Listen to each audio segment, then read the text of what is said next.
Mes interminables salutations à tous.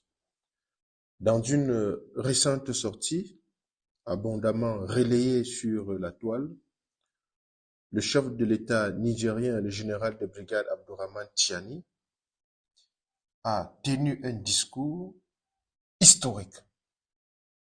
Un discours historique de par le contenu des révélations qu'il a eu à faire relativement au projet de déstabilisation du Sahel par la France.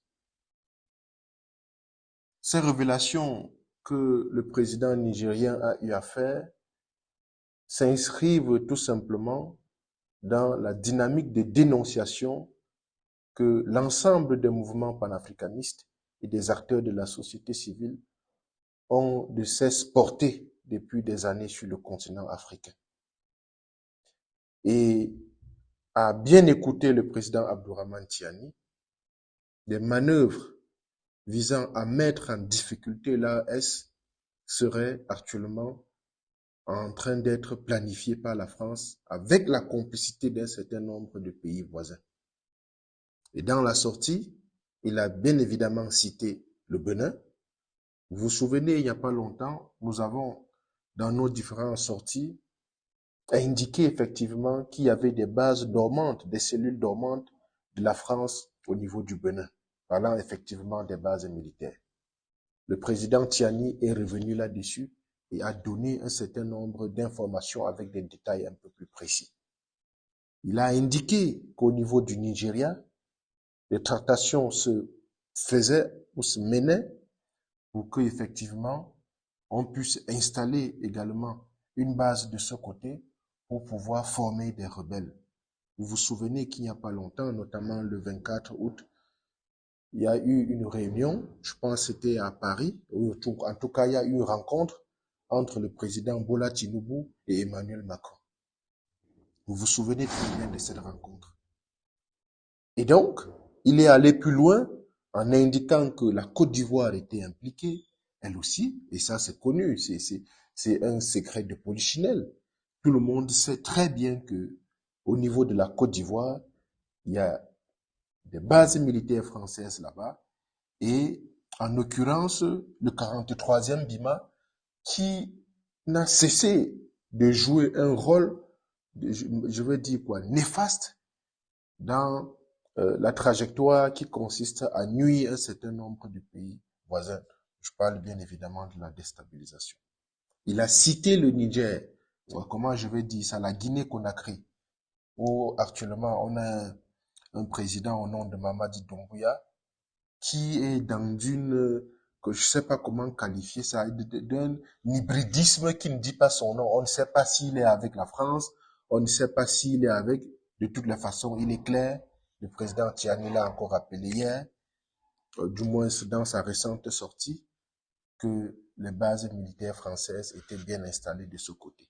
Et ça aussi, nous l'avons dit en son temps, à travers des informations que nous avons collectées, qu'il y avait également des bases militaires françaises de ce côté. C'est vrai que j'ai suivi, pas plus tard que cet après-midi, le démenti du secrétaire général de la présidence guinéenne, mais pour nous, ça sonne faux. Parce que il suffit de regarder, d'observer, d'analyser, de comprendre. La Guinée n'est pas dans une trajectoire panafricaniste. Elle ne l'est pas. Les trois pays aujourd'hui connus dans la trajectoire panafricaniste et qui ont fait des coups d'État salvateurs où on a vu des patriotes en uniforme prendre le pouvoir, c'est le Mali, c'est le Burkina Faso et c'est le Niger. Je parle bien du Mali, du Burkina Faso et du Niger. Ça, c'est connu.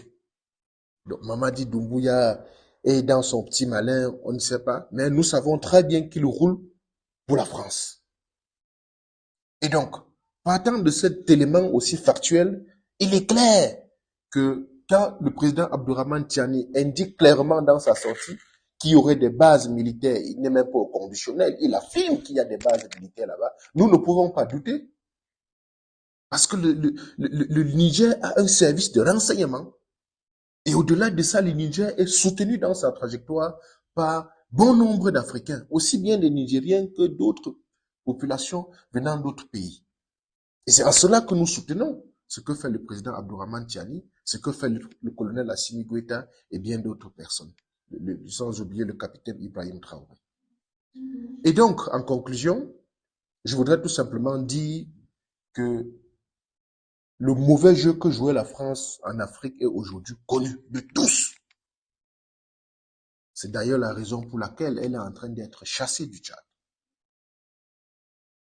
Elle est en train d'être chassée du Sénégal. Et jusqu'à hier, le président Sonko, dans sa déclaration de politique générale, le soulignait encore. Et donc, il est clair que ces petits dirigeants qui, pour des intérêts personnels, essayent encore de continuer la coopération militaire avec la France, auront les populations africaines sur leur dos. Et ça, c'est clair.